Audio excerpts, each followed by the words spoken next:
وبعدين بقى يا عمر المرموش، الراجل ده مصر يبهرنا في الكورة وفي الإنجليزي. اسمع بقى يا سيدي.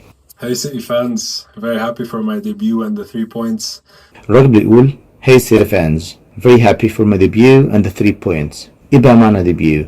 debut معناها الظهور الأول للممثل أو الفنان، وبتتقال كده debut. أنا بقولها كده بقولها كده debut لأن الكلمة دي أصلها اللغة الفرنسية. والراجل ده عظمة ليه يا جماعة؟ لأنه بقاله 3 أيام بس في إنجلترا وبيستخدم كلمة C1 word. لو عايز تعرف يعني إيه C1 فاللغة عندنا A1 A2 B1 B2 C1 T2، يعني ليفل الوحش. هقول لك معايا تركايه تخليك تحفظ الكلمة دي للأبد. عارف مشروب ديو المشروب، بدل ما تقول ديو هتقول ديبيو. نحطها بقى في جملة. لو عايز تقول أيها السيدات والسادة شكرا لمجيئكم لحفلي الأول هتقول كده Thank you ladies and gentlemen for coming out to my debut. Thank you ladies and gentlemen for coming out to my debut.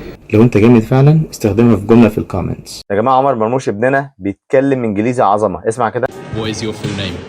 Omar Marmoush.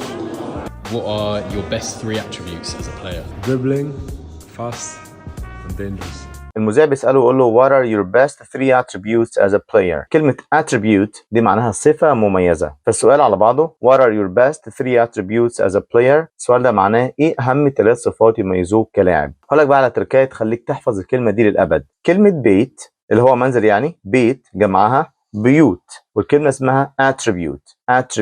فلو عايز اقول لك مثلا انت لازم تبرز صفاتك الحسنة. You gotta highlight your attributes. You gotta highlight your attribute. You gotta highlight your attribute. You gotta highlight your attribute. What are your greatest attributes? What are your greatest attributes? Attribute.